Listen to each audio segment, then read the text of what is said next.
اور جو پیروں سے مانگتے ہیں وہ سراسر زیادتیاں کرتے ہیں، ظلم کرتے ہیں، شرک کر رہے ہیں، اس لیے کہ اولاد دینے والی ذات اللہ رب العزت کی ہے، کسی پیر کی ذات اولاد دینے والی نہیں ہے۔ رزق دینے والی ذات اللہ رب العزت کی ہے، اللہ کے سوا کوئی رزق دینے والی ذات نہیں ہے۔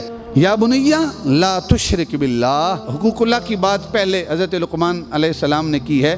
یا بنیا لا تشرک باللہ، اے بیٹے کبھی بھی اللہ رب العزت کے ساتھ کسی کو شریک نہیں بنانا۔ ان الشرک لظلم عظیم، اس لیے کہ شرک جو ہے وہ ظلم عظیم ہے۔ قیامت کے دن اللہ رب العزت ہر کسی کو معاف کر سکتا ہے، لیکن جس نے شرک کیا ہے اللہ رب العزت اس کو کبھی معاف کرے گا نہیں۔ ذات میں اور صفات میں کسی کو اللہ کا شریک ٹھہرانا یہ وہ گناہ ہے، وہ جرم عظیم ہے جس کو اللہ رب العزت بھی معاف نہیں کرے گا، قیامت کے دن اس کا حساب کتاب دینا پڑے گا۔ اس لیے فرمایا ان الشرک لظلم عظیم، کہ شرک جو ہے وہ ظلم عظیم ہے۔ اور شرک کیا ہے؟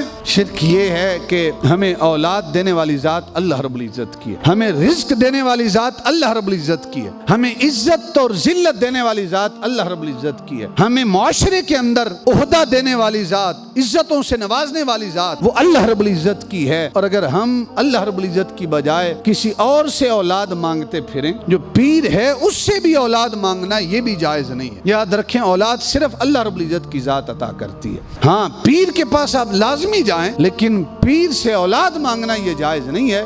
رب کی بارگاہ میں اس پیر کا واسطہ پیش کریں کہ یہ باری تعالیٰ تیرا نیک بندہ ہے، اس کے شب و روز تیری اطاعت میں گزرے ہیں، انہوں نے زندگی میں ہر لمحہ تیری اطاعت میں گزارا ہے، اس نیک بندے کا واسطہ میں تیری بارگاہ میں پیش کرتا ہوں، اور اس نیک بندے کے واسطے سے میں تجھ سے نیک اولاد کا سوال کرتا ہوں۔ باری تعالیٰ میں تجھ سے رزق کا سوال کرتا ہوں، اور جو پیروں سے مانگتے ہیں وہ سراسر زیادتیاں کرتے ہیں، ظلم کرتے ہیں، شرک کر رہے ہیں، اس لیے کہ اولاد دینے والی ذات اللہ رب العزت کی ہے، کسی پیر کی ذات اولاد دینے والی نہیں ہے، کسی مشائخ کی ذات اولاد دینے والی نہیں ہے۔ رزق دینے والی ذات اللہ رب العزت کی ہے، اللہ کے سوا کوئی رزق دینے والی ذات نہیں ہے۔ دنیا میں شہرت دینے والی ذات اللہ رب العزت کی ہے، کوئی دنیا دار یا کوئی پیر آپ کو شہرت دے سکتا نہیں ہے۔ یہ گجرات کی سرزمین پہ آپ جائیں، وہاں پہ وہ دربار شریف ہے جس پہ چڑھاوے چڑھائے جاتے ہیں، شاہدولہ والی سرکار، سراسر ناجائز ہے، ظلم ہے۔ جو بعد اوقات کوئی ہاتھ چڑھا رہا ہے، کوئی پاؤں چڑھا رہا ہے،